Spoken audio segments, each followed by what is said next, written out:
അവർ പറഞ്ഞത്, അവർ ചെയ്തത് മെഡിക്കൽ സ്റ്റാൻഡേർഡ്സിന് നിരക്കാത്ത രീതിയിലാണ് അവർ മെഡിക്കൽ എക്വിപ്മെൻറ്റ് അവർ ഉപ്പാൻ്റെ മേത്ത് ചെയ്തത്. ഓക്കെ, അതിൽ കൂടുതൽ എനിക്ക് ഉപ്പാന്നല്ലാതെ എനിക്ക് ഒരു ബോഡി അങ്ങനെ പറയാൻ എനിക്ക് പറ്റൂല. അതുകൊണ്ട് ഞാൻ ഉപ്പാൻ്റെ മേത്ത് എന്ന് പറയുന്നത്. അവർ യൂസ് ചെയ്ത എക്വിപ്മെൻറ്റ് ഒരു mechanical compression device for the chest, അതാണ് അവർ യൂസ് ചെയ്തത്. അത് ഹാർട്ടിനെ കംപ്രസ് ചെയ്തിട്ട് ബ്ലഡ് സർക്കുലേഷൻ ഉണ്ടാക്കാന്നുള്ള ഒരു എക്വിപ്മെൻ്റാണ്. അത് യൂസ് ചെയ്യുന്നത് എന്തിനാന്ന് പറഞ്ഞാൽ, ഒരു പേഷ്യൻറ്റിൻ്റെ ഹാർട്ട് നിലച്ചു പോയാൽ അത് തിരിച്ച് വരുന്നത് വരെ ഒരു ടൈം കിട്ടാൻ വേണ്ടിയിട്ടാണ്. അപ്പോൾ യൂഷ്വലി അതൊരു 30 മിനിറ്റ്സ് വരെയൊക്കെ വെക്കാം. പിന്നെ അതിൽ കൂടുതൽ പോയാൽ മേ ബി 40 മിനിറ്റ്സ്. അത് കഴിഞ്ഞാൽ പിന്നെ സർവൈവൽ റേറ്റിന് ചാൻസ് ഇല്ല. ഓക്കെ, ഈ മെഷീനാണ് അവർ പറയുന്നത് അവർ 12 മണിക്കൂർ ഉപ്പാൻ്റെ ബോഡിയിൽ വെച്ചിരുന്നു. എന്നിട്ട് അതേ സമയത്ത് അവർ വെന്റിലേറ്റർ വിട്ടിരുന്നു. അപ്പോൾ ഈ വെന്റിലേറ്ററിനെ കൂടെ അവർ ഓക്സിജൻ അയക്കുന്നുണ്ട്. ഈ മെഷീൻ ഇങ്ങനെ വെച്ച് കഴിഞ്ഞാൽ ഉണ്ടാവാവുന്നതാണ് റിബ് ഫ്രാക്ചറൊക്കെ. അതൊക്കെ ഉണ്ടായിട്ടുണ്ടാവാം. കാരണം ആ ഡോക്ടേഴ്സ് ഈ വിവരം പറഞ്ഞു കഴിഞ്ഞിട്ട് ഞാൻ ഉപ്പാനെ പോയി നോക്കിയപ്പം ഉപ്പാൻ്റെ മുഖം ഇത് ഭയങ്കരമായിട്ട് സ്വെല്ലിങ് ഉണ്ടായിരുന്നു. And doctors were explaining that it is subcutaneous emphysema. എനിക്കറിയാം, പക്ഷെ സഹിക്കാൻ പറ്റാത്ത ഒരു വിഷമം ഉണ്ടായത്. എനിക്കറിയാം ഉപ്പാനെ സപ്പോർട്ടേഴ്സ് എല്ലാവർക്കും അത് പെയിൻഫുൾ ആയിരുന്നു എന്ന്. അപ്പം ഇന്നലെ വരെ ഞാൻ ഒരുപാട് വേദനിച്ചു. എനിക്ക് ഉറങ്ങാൻ പറ്റുന്നില്ല ദുഃഖം കൊണ്ട്. ഇന്നലെ ആയപ്പോഴും എനിക്ക് ദുഃഖമല്ല, എനിക്ക് തോന്നുന്നത് എനിക്കൊരു ഡ്യൂട്ടി ഉണ്ടെന്നാണ്. കാരണം ഞാനൊരു മെഡിക്കൽ പ്രൊഫഷണലാണ്. എൻ്റെ ഫാദർ എന്നെ പഠിപ്പിച്ചിട്ടുള്ള എന്താന്ന് പറഞ്ഞാൽ, എൻ്റെ ഉപ്പ എന്നെ പഠിപ്പിച്ചിട്ടുള്ള എന്താന്ന് പറഞ്ഞാൽ, ഇൻജസ്റ്റിസ് കണ്ടാൽ I have to stand up for justice.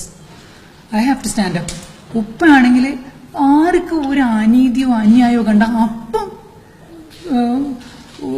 ശബ്ദം ഉയർത്ത് അതിനു വേണ്ടിയിട്ട്. ഉപ്പാന്റെ ശബ്ദമായിരുന്നു ഉപ്പാന്റെ ശക്തി അല്ലേ? പക്ഷെ എന്താ പറ്റിയത്? അന്ന് ഉപ്പാക്ക് പാർലമെന്റിൽ ഉപ്പ് കുഴഞ്ഞു വീണപ്പോ ഉപ്പാന്റെ ശബ്ദം നിലച്ചു പോയല്ലോ. അത് ആ കാരണം കൊണ്ടാണല്ലോ അവരിതൊക്കെ ചെയ്തത്. ഉപ്പക്ക് ശബ്ദമുണ്ടായിരുന്നെങ്കിൽ ഒരാൾക്കും ഇങ്ങനെ ചെയ്യാൻ പറ്റൂല. പിന്നെ എനിക്ക് വേറൊരു കാര്യം കൂടിയുണ്ട്. ഞാൻ ഒരു പത്തോളജിയിലാണ് ഞാൻ ടീച്ച് ചെയ്യുന്നതും, അതാണ് എൻ്റെ സ്പെഷ്യാലിറ്റി. പക്ഷെ എൻ്റെ വേറെ ഇതിന് പുറമെ എനിക്കൊരു സ്പെഷ്യാലിറ്റിയും കൂടി ഉണ്ട്, മെഡിക്കൽ എഡ്യൂക്കേഷൻ. അതിൽ എൻ്റെ area of interest professionalism, medical ethics, ഇതൊക്കെ ഞാൻ മെഡിക്കൽ സ്റ്റുഡൻസിനെ പഠിപ്പിക്കുകയാണ്. അപ്പോൾ എന്നും വാദോരാതെ ഞാൻ സംസാരിക്കുന്നുണ്ട് മെഡിക്കൽ സ്റ്റുഡൻസ് എങ്ങനെ പെരുമാറണം, ഏതാണ് കറക്റ്റ്, ഏതാണ് തെറ്റെന്ന്. എൻ്റെ മുമ്പിൽ ഞാൻ കാണാണ് അവിടെ ഏറ്റവും അൺഎത്തിക്കലായിട്ടുള്ള, ഈവൻ ക്രൂവൽ അസോൾട്ട്, അതാണ് ഞാൻ കാണുന്നത്. അത് കണ്ടപ്പം അപ്പോൾ എനിക്ക് ഇതിനും ഞാൻ എന്താ ചെയ്യേണ്ടത്? എനിക്കൊരു കാര്യമേ ഉള്ളൂ. RML ഹോസ്പിറ്റലിൻ്റെ അടുത്ത് ഒരു ചോദ്യമേ ഉള്ളൂ. എന്തിനു വേണ്ടി ഇത് ചെയ്തു? ഓരോ സ്റ്റെപ്പും അവരെന്തിനു വേണ്ടി ഇത്ര മണിക്കൂർ, ആ മെഷീനിൽ ലൂക്കാസ് എന്ന പേരുണ്ട്, ഓട്ടോപൾസ് എന്ന പേരുണ്ട്, ആ മെഷീനിൽ എന്തിന് ഇത്ര മണിക്കൂർ ഇട്ടു? അവർ എവിടുന്നാണ് അവർ ഈ ജഡ്ജ്മെന്റ് എടുത്തത്? എന്തുകൊണ്ട് ഫാമിലി മെമ്പേഴ്സ് പുറത്തിരുന്ന് യാചിച്ചുകൊണ്ടിരിക്കുന്ന, വളരെ മിതഭാഷയിൽ യാചിച്ചുകൊണ്ടിരിക്കുന്ന ഫാമിലി മെമ്പേഴ്സിനോട് അവർ ഡിസ്കസ് ചെയ്തില്ല? ആൻഡ് ഫാമിലി മെമ്പേഴ്സിന് കുറച്ച് വിവരവുമുണ്ട്. ഹെൽത്ത് കെയർ പ്രൊഫഷണൽസ് ആണ് family members. So health care പ്രൊഫഷനിൽ വർക്ക് ചെയ്യുന്ന പ്രൊഫഷണൽസ് ഇങ്ങനെ ചെയ്യുന്നതിനെ പറ്റിയിട്ട് എനിക്ക് ഉറപ്പാണ് ഇന്ത്യയിലുള്ള എല്ലാ ഹെൽത്ത് കെയർ പ്രൊഫഷണൽസും ലജ്ജിക്കും ഇവരുടെ ഈ ആക്ഷൻസിന്. അതുകൊണ്ട് RML ഇതിനൊരു വിശദീകരണം തരണം. ഈ വിശദീകരണം കേട്ടിട്ട് മാത്രമേ ഇനി വേറൊരാൾക്ക് ഇങ്ങനെയൊന്നും വരില്ല എന്നുള്ള ഉറപ്പ് നമുക്ക് വരുത്തിക്കാൻ പറ്റുള്ളൂ. എനിക്ക് ഉറപ്പാണ് ഉപ്പ ഇതിനെ ചെയ്തിട്ടുണ്ടാകുന്ന, എനിക്ക് യാതൊരു സംശയവുമില്ല. അതുകൊണ്ട് ഇവർ വന്ന് നിർബന്ധിച്ചപ്പോൾ ഞാൻ തീരുമാനിച്ചു, I'm going to talk, I'm going to say. ഇന്ന് ഞാൻ പറഞ്ഞില്ലെങ്കിൽ എൻ്റെ ജീവിതം മുഴുവനും എനിക്ക് ഫോർഗീവ് ചെയ്യാൻ പറ്റൂല എന്നോട്. കാരണം എനിക്ക് ഈ വിവരം തന്നതും എന്നെ പഠിപ്പിച്ചതും വളർത്തിയതും എല്ലാം ഉപ്പയാണ് എനിക്ക് വാല്യൂസ് പഠിപ്പിച്ചു തന്നത്. അപ്പോൾ പിന്നെ ഒരു അന്യായം അത് ഉപ്പാന്റെ മേത്ത് ചെയ്ത് കണ്ടാൽ I have to make sure that it's not repeated. I have to make sure. Actually അവിടെ ഉള്ളപ്പോൾ തന്നെ എൻ്റെ ഹസ്ബൻഡ് അവിടെയുള്ള ജൂനിയർ ഡോക്ടേഴ്സിൻ്റെ അടുത്ത് അടുക്ക് വെച്ച് യാതൊരു നിവൃത്തിയില്ലാതെ ആയപ്പം 12 മണിയായ സമയത്ത് എൻ്റെ ഹസ്ബൻഡ് ചോദിച്ചു, നിങ്ങൾ ഈ പറയുന്നത്, നിങ്ങൾ ഈ ചെയ്യുന്നത് ശരിയാണോ? നിങ്ങളൊന്ന് ആലോചിച്ചത്, നിങ്ങളെ ഫാദർ അവിടെ കിടക്കാൻ നിങ്ങളൊന്ന് ആലോചിച്ചു നോക്കും പറഞ്ഞപ്പം അവിടുത്തെ ഡോക്ടേഴ്സ് എല്ലാം തല കുനിച്ച് ചിലവരൊക്കെ ഉയർത്ത് കുളിക്കുന്നുണ്ട്. 2-3 ജൂനിയർ ഡോക്ടേഴ്സ്. അവർ പറയുന്ന ആ സമയത്തൊക്കെ ഞാൻ പകച്ചു നിൽക്കുകയായിരുന്നു, ഞാൻ ഒരു വാക്കും പറഞ്ഞിട്ടില്ല. അപ്പോൾ എനിക്ക്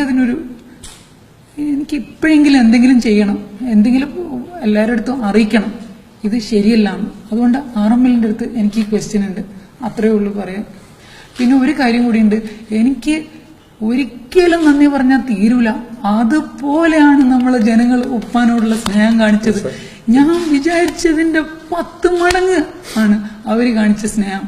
അതിൽ എനിക്ക് ഒരുപാട് നന്ദിയുണ്ട്.